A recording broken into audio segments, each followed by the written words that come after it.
ایک بوڑھی خاتون تھی، ہر ایک کی تعریف کیا کرتی تھی۔ جب بھی کسی کے بارے میں پوچھا گیا وہ ضرور کچھ نہ کچھ تعریف کیا کرتی تھی۔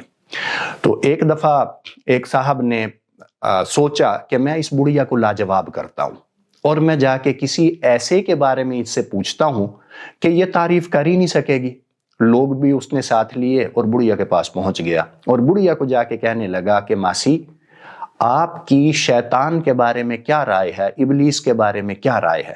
اب ظاہر ہے ابلیس کے بارے میں تو کوئی اچھی رائے نہیں دی جا سکتی، لیکن اس بڑھیا نے بڑے کمال کا جواب دیا۔ وہ کہنے لگی کہ ابلیس ظاہر ہے میرے اللہ کا نافرمان ہے، لیکن ایک بات اس کے اندر بہت اچھی ہے کہ مستقل مزاج بڑا ہے، جس کام پہ لگا تھا نا آج تک اسی کام پہ لگا ہوا ہے۔